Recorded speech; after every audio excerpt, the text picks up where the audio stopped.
অনন্ত জলরাশি, দূরে নোঙর করে থাকা বিশাল সব জাহাজ, আর কানে এসে আছড়ে পড়া ঢেউয়ের এক অদ্ভুত গর্জন। সমুদ্রের এই নীল জলরাশির নেশা যার একবার ধরে, যান্ত্রিক শহরের চার দেয়াল তাকে আর বেঁধে রাখতে পারে না।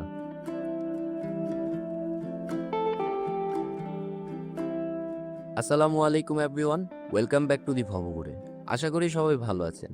আজকে আমরা কোনো চিরচেনা সৈকতে যাচ্ছি না। আজকে আমরা যাব ঝাউবন, লাল কাঁকড়া আর নীল জলের এক অপরূপ চরে, যার নাম পার্কির চর সমুদ্র সৈকত। আজকে পুরো জার্নিটা হবে একদম বাজেট ফ্রেন্ডলি এবং তথ্যে ভরপুর। তো চলুন হারিয়ে যাওয়া যাক সাগরের সেই মায়াবী মোহনায়।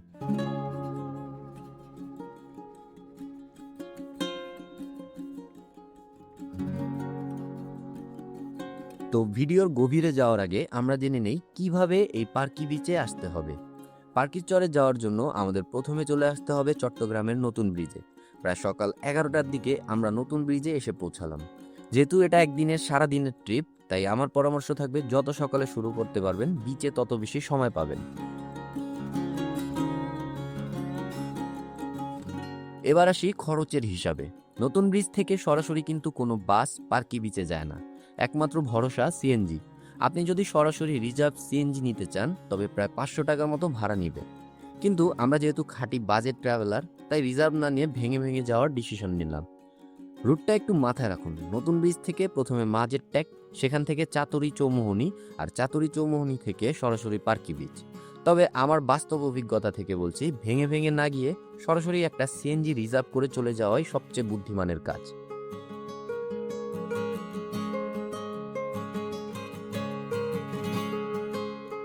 নতুন ব্রিজ থেকে প্রায় 1 ঘন্টার এক রোমাঞ্চকর জার্নি শেষে আমরা শেষমেশ এসে পৌঁছালাম চট্টগ্রামের বিখ্যাত পার্কির চরে।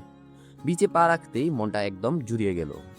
চট্টগ্রাম শহরে তো অনেকগুলো বিচ আছে, পতেঙ্গা বা নেভাল, আমি অনেকগুলোই ঘুরেছি, কিন্তু এই বিচটার ফিল একদম আলাদা, একটু ব্যতিক্রম।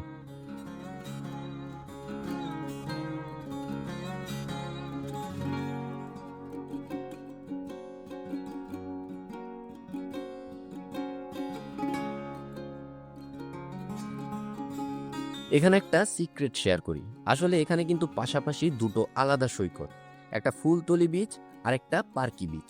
লোকমুখে পার্কি বিচ বেশি প্রচলিত হয়, সবাই ওইটার নামই জানে। রাস্তা দিয়ে আসার সময় আগে পরে পার্কি বিচ, কিন্তু আমরা পার্কি বিচ পার হয়ে একটু সামনে এগিয়ে একদম ফাঁকা ফুলতলি বিচে গিয়ে নামলাম। আমাদের উদ্দেশ্য ছিল ফুলতলি বিচের শান্তরূপ দেখে সমুদ্রের পার ধরে হেঁটে হেঁটে মূল পার্কি বিচের দিকে যাব। রাস্তা থেকে প্রথমে যখন সমুদ্রের নীল জলরাশি চোখে পড়ল, বিশ্বাস করেন আমার সব ক্লান্তি এক নিমিষেই উধাও হয়ে গেল।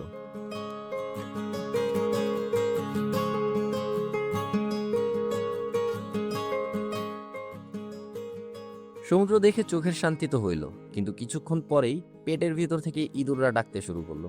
বুঝলাম এবার পেটের শান্তিও দরকার। কিন্তু ফুলতলি বিচে নেমে আমি তো পুরাই টাস্কি খেয়ে গেলাম। এত বড় একটা বিচ, অথচ আশেপাশে খাবারের হোটেল নেই। পুরো বিচে খাবারের ব্যবস্থা বলতে কেবল একটা মাত্র রেস্টুরেন্ট আছে, আর আশেপাশের কিছু চিপস, বিস্কুট, কোক আর আইসক্রিমের দোকান।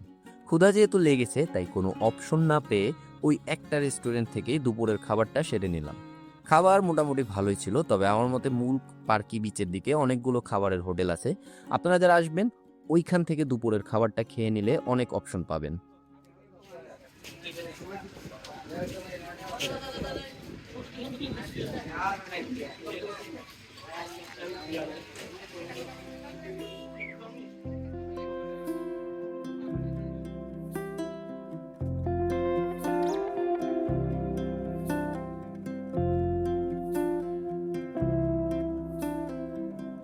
খাবার শেষ করে আমরা সমুদ্রের পার ধরে হাঁটতে হাঁটতে চলে এলাম মূল পার্কি বিচে। কি চমৎকার একটা জায়গা! এই জায়গাটা কিন্তু বেশ বিশাল, এবং এখানে পুরো একটা মিনি কক্সবাজারের ভাইব আছে। এই সৈকতটা প্রায় 15 কিলোমিটার দৈর্ঘ্য আর প্রস্থে 300 থেকে 350 ফুট। কর্ণফুলী নদীর মোহনায় অবস্থিত এই পার্কির চরের ভাগ্য কিন্তু রাতারাতি বদলে দিয়েছে বঙ্গবন্ধু টানেল।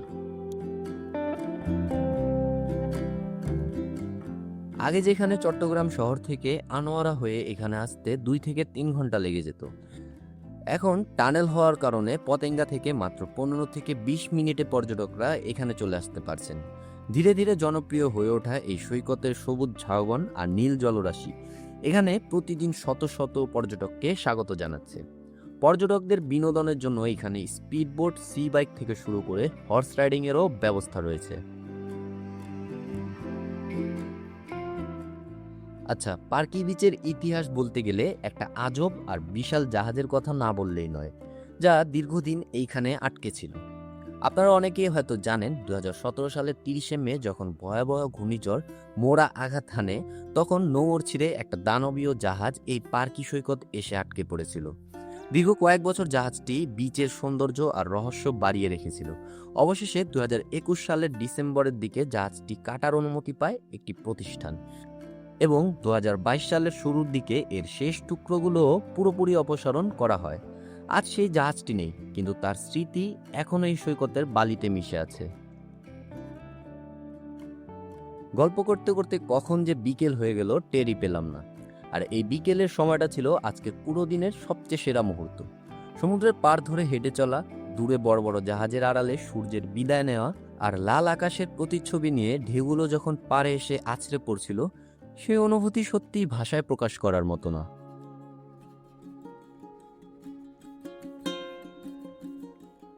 বিচের ওপরে এখন সুন্দর সুন্দর দোকানপাটের পসরা বসেছে, ঠিক যেমনটা অন্য সব পর্যটন কেন্দ্রে থাকে।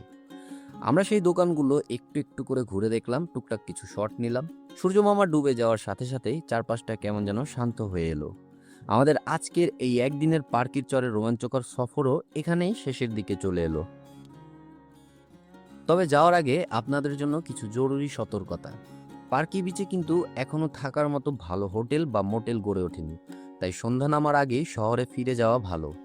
আর এখানে রাতে আলোর ব্যবস্থা না থাকায় ছিনতাইয়ের একটা ছোটখাটো ঝুঁকি থাকে, তাই সন্ধ্যার পর সৈকতে একা একদম থাকবেন না। সমুদ্রে নামার আগে অবশ্যই জোয়ার ভাটার সময়টা লোকাল মানুষের কাছ থেকে জেনে নেবেন।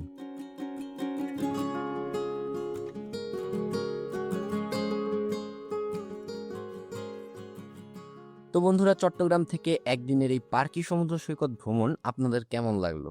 আপনারা কে কে বঙ্গবন্ধু টানেল পার হয়ে এই পার্কি বিচে এসেছেন? কমেন্ট করে অবশ্যই জানাবেন। আজকের মতো এই ভবঘুরে এখান থেকেই বিদায় নিচ্ছে। দেখা হবে অন্য কোনো দিন, অন্য কোনো জায়গায়। ততদিন ভালো থাকবেন, সুস্থ থাকবেন, প্রকৃতির কাছাকাছি থাকবেন, আর মোস্ট ইম্পর্টেন্ট, সবসময় ভবঘুরের সাথে থাকবেন। আল্লাহ হাফেজ।